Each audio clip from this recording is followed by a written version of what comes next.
Raz, dva. COVID.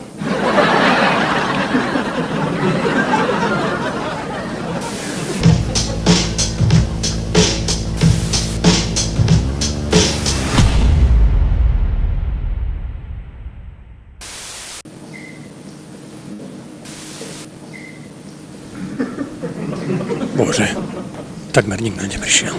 To je trapas. Nevadí, je tu aspoň jedna kamera. Jeden mikrofón. Ešte nejaké to nahrávanie, typek mi to sem dal. Musím mu potom poďakovať.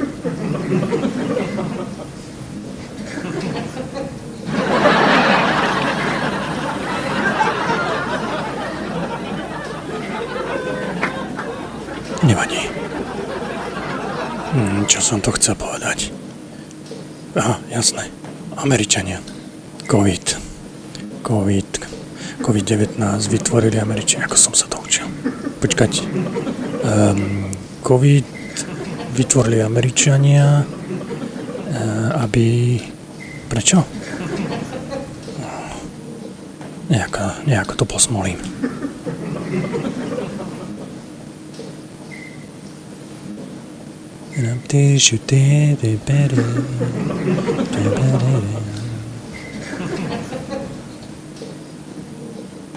Vypol som plyn. Ešte niekto ide? Nie. Takže musím to povedať. Musím povedať pravdu. Keby tu bolo aspoň viac ľudí. Vyzerá to trápne. Určite to musí vyzerať trápne. Jeden mikrofón. Bože. No, už ma vyhlasujú. Však idem naložiť.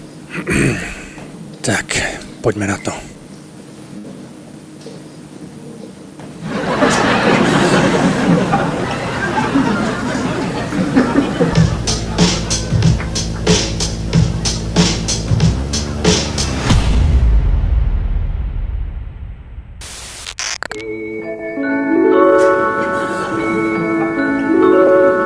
Drahí spoluobčania, som jediným reálnym občianskym kandidátom. Volebnú kampaň ste mi zaplatili vy. Chcem vám poďakovať srdečne za všetky tie príspevky. Ja nie som kandidátom oligarchov, ani peňazí oligarchov. Zvolme si skutočne prezidenta vlastného. Nedovolme, aby nám vyberali prezidenta, hlavu štátu. Sorošovské mimovládne.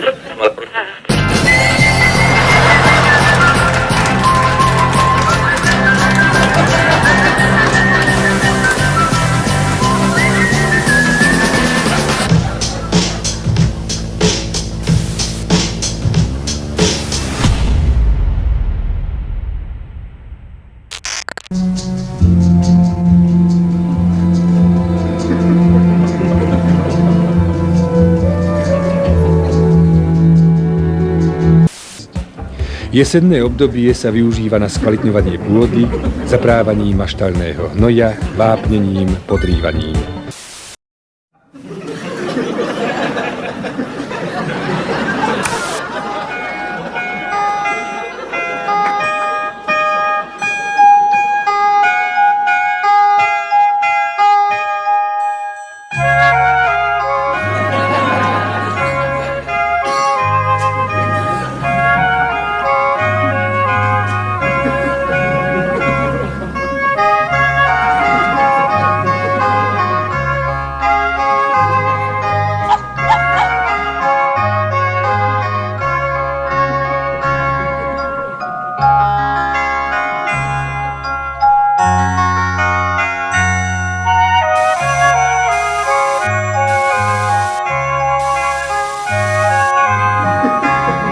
Priatelia, pevne verím, že parlament zajtra odvolá z postu podpredsedu Národnej rady hanbu menom Michal Šimečka.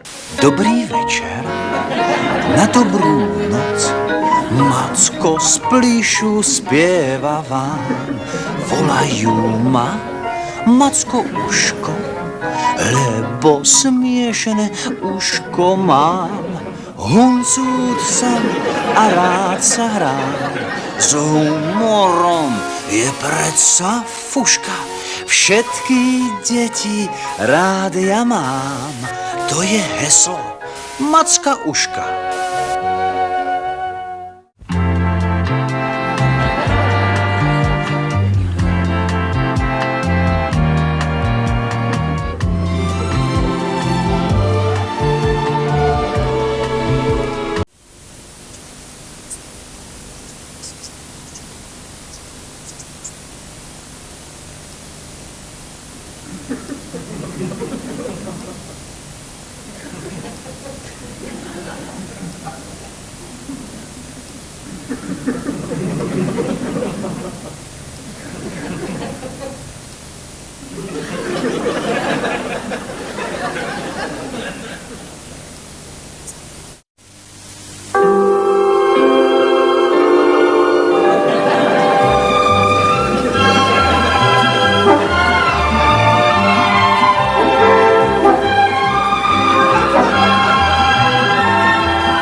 V piatok 30. augusta sa minister obrany Slovenskej socialistickej republiky zúčastnil neformálneho zasadnutia ministrov obrany Európskej únie, na ktorom opäť hájil slovenské záujmy a suverejnú politiku našeho socialistického zriadenia.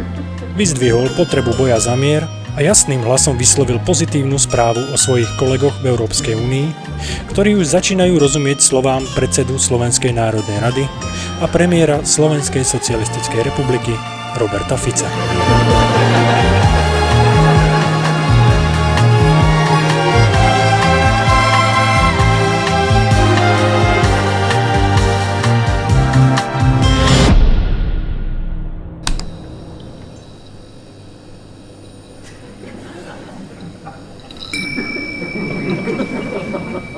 System coming online.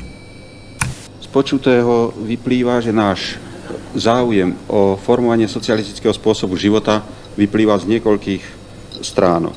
Predovšetkým je to snaha rovnomerne formovať hmotný a duchovný život spoločnosti a človeka, rozvíjať človeka pre prácu, schopnosť pracovať a tvorivo pracovať, ďalej účastniť sa spoločenských záležitostí. Nakoniec prevážnu väčšinu života človek prežije v pracovnom kolektíve a v rodine, uspôsobovať ho na tieto činnosti a na tieto vzťahy. No a nakoniec robiť ho aj imunným voči rôznym cudzím ideológiám. Keď sa ma ako malého prváčika spýtali, čo chcem byť, keď vyrastiem, povedal som kozmonaut. Jurij Gagarin bol náš hrdina a všetci sme chceli byť ako on. Dnes do Ruska kopú zo všetkých strán a mne je veľmi ľúto detí, ktoré musia počúvať všetky tie klamstvá o ruskom národe. Nech sa pozrú na to, kto bol Gagarin a pochopia, čo je to byť osobnosť. Ide tu teda o dialektický vzťah, ktorý na 15. zasadnutí UVKSČ vyjadril súdruh Bilak slovami. Moja generácia vie, čo všetko dokázal ruský národ. Rusi boli vždy naši priatelia a prechovávam k ním hlbokú úctu. Na západe by najradšej všetko slovanské označili za zlé a menej cenné. V tomto smere je veľmi zaujímavé. Máme Rusov radi a máme na to právo. Darmo budú americkí aparáčici vykrikovať, že Sputnik je zbraň a AstraZeneca je úsmev. Generácie, čo zažili socializmus, takýmto nezmyslom nikdy neuveria. My vieme, aký vyspelý je ruský národ. My vieme, že Rusom môžeme veriť. To, čo píše známy sovietský teoretik Rubinstein, ktorý hovorí, že človek je osobnosťou v dôsledku toho,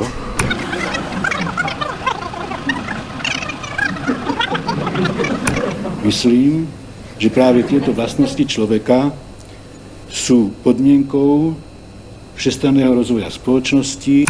Poviem to úplne na rovinu. Nech NATO prestane s tou nenávisťou. Slováci sú na strane Ruska, sú na strane mieru.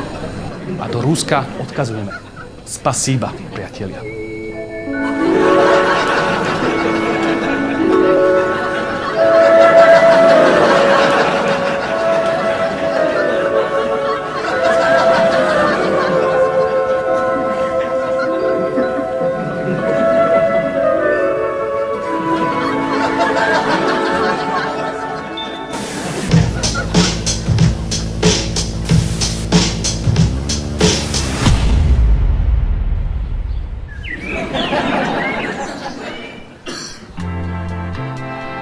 Vláda Slovenskej socialistickej republiky dnes predstavila svoj program na zmiernenie napätia v našej spoločnosti.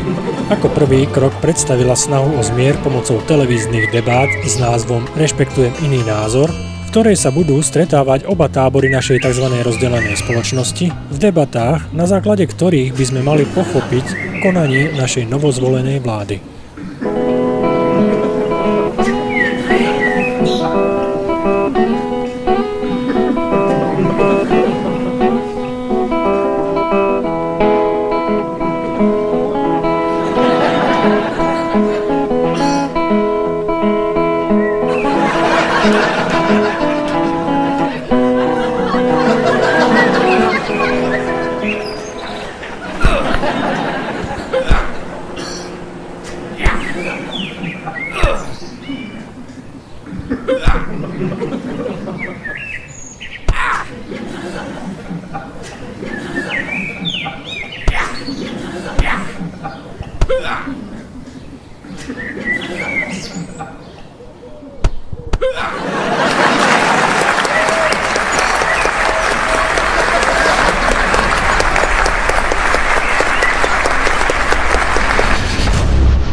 Poslanec a splnomocnenec vlády pre prešetrenie pandémie Peter Kotlár dnes vystúpil a prezentoval niekoľkomesačné vyšetrovanie pandémie COVID-19 na Slovensku.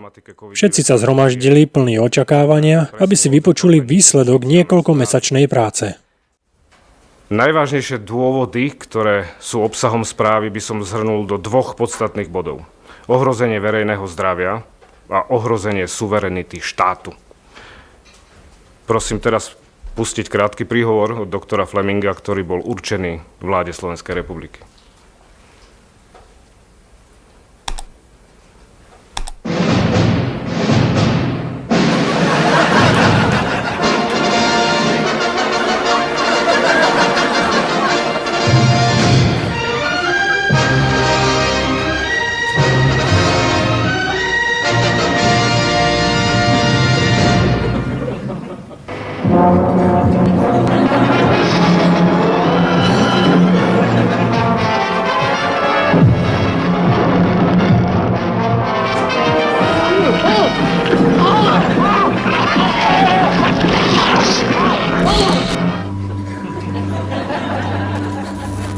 Hello, my name is Dr. Richard Fleming.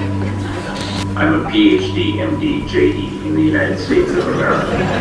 I've been a physicist for 50 years, a physician for 38, and an attorney for 10. Throughout my career, I've been actively involved in trying to figure out what causes inflammatory thrombotic response diseases like heart disease, strokes, high blood pressure, diabetes, cancer, miscarriages, and a variety of other illnesses. I've been actively involved in trying to figure out why they occur, how we can diagnose them, and how we can best treat them.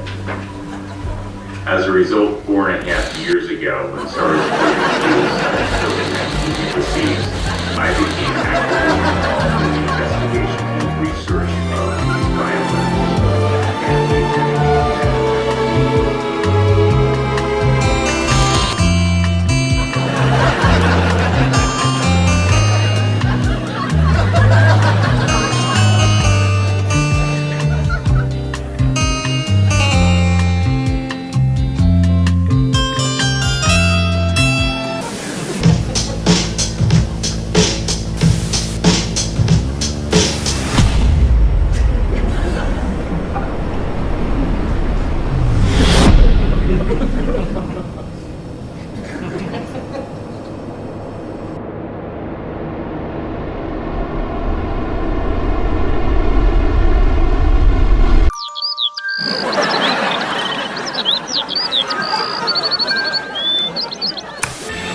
Všichni je známe. Někdy usměvavé, někdy přísné. Denně se s nimi potkáváme na ulicích. Povolání jako každé jiné, ale přece jen těší o to, že nám jsou pořád na očích. Ať praží slunce nebo z nebe padají provazy deště, ať je vedro nebo mráz pořádně zalézá pod nehty, jsou na svých místech a plní své povinnosti.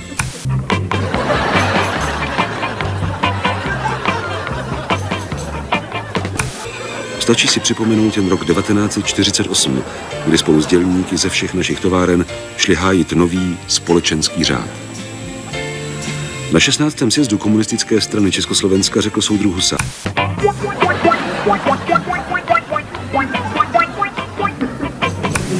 tyto orgány chrání společnost před různými sociálními a kriminálními živly. Skutečnost, že náš občan může pokojně pracovat a užívat v klidu plody své práce, je i jejich zásluhou. Ano, my všichni pořádku milovní a poctiví občané si vážíme jejich práce. A dnes, kdy slaví svůj svátek, jim za všechno děkujeme a ze srdce blahopřejeme.